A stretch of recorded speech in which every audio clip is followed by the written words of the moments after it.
41 महीने बाद लालू प्रसाद यादव पटना पहुंचे। लालू के आने के बाद परिवार और आरजेडी में उत्साह का माहौल है। तेजस्वी भी दावा कर रहे हैं कि लालू आएंगे, खेला करेंगे। पहले तो 2 विधानसभा सीटों पर हो रहे उपचुनाव में आरजेडी को जीत दिलाएंगे, फिर आगे चलकर तेजस्वी को मुख्यमंत्री भी बनाएंगे। लेकिन पटना पहुंचे लालू प्रसाद यादव की राह आसान नहीं है। कई चुनौतियां लालू का यहां पर इंतजार कर रही है। लालू के लिए सबसे बड़ी चुनौती है उपचुनाव। साथ ही बागी तेजप्रताप को संभालना भी लालू के लिए चुनौती है। महागठबंधन का बिखराव भी लालू की पेशानी पर बल ला रहा है।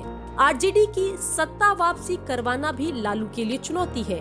तेजस्वी को मुख्यमंत्री कैसे बनाया जाए, ये एक पहेली लालू के लिए बनी हुई है। बिहार में तारापुर और कुशेश्वर स्थान विधानसभा सीट पर उपचुनाव हो रहा है। ऐसे में लालू के आने के बाद उम्मीद बढ़ी है कि दोनों सीटों पर आरजेडी जीत दर्ज करेगी और अपने नंबर को 75 से बढ़ाकर 77 करेगी। लालू के लिए सबसे बड़ी चुनौती है कि कैसे इन दोनों सीटों पर आरजेडी की जीत को सुनिश्चित करें। लालू परिवार बिखरा हुआ है। तेजस्वी और तेजप्रताप के बीच अंतर्कलह है।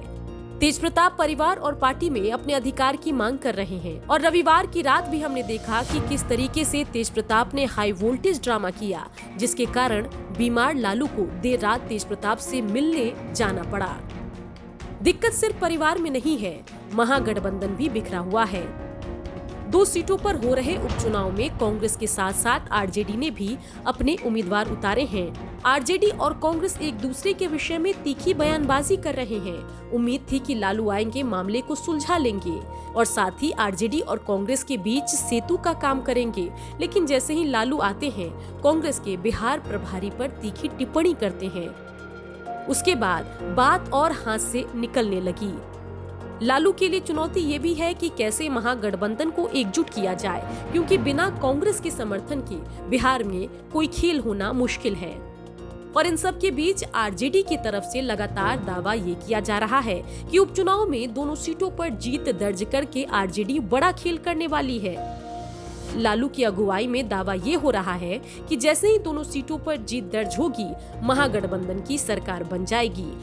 आरजेडी सत्ता वापसी कर लेगी। लेकिन सवाल ये है कि ताजा परिस्थिति में कांग्रेस और आरजेडी के रास्ते अलग हो चुके हैं।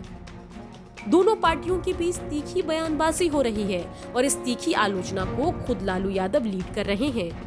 ऐसे में बिना कांग्रेस के समर्थन के आखिर कैसे आरजेडी की सत्ता वापसी होगी, क्योंकि आरजेडी के पास फिलहाल 75 विधायक हैं और सरकार बनाने के लिए 122 विधायकों की जरूरत है। और हम मान लेते हैं कि अगर आरजेडी 2 विधानसभा सीटों पर उपचुनाव में जीत भी दर्ज करती है और साथ ही लेफ्ट पार्टी की 16 सीटों को भी हम जोड़ लें, तो कुल मिलाकर ये आंकड़ा 93 विधानसभा सीट तक पहुंचता है। और अभी भी राष्ट्रीय जनता दल मैजिकल फिगर या जादुई आंकड़े से 29 विधायक दूर है। तो लालू की चुनौती ये है कि आखिर कैसे इस 29 विधायकों की दूरी को पाटा जाए।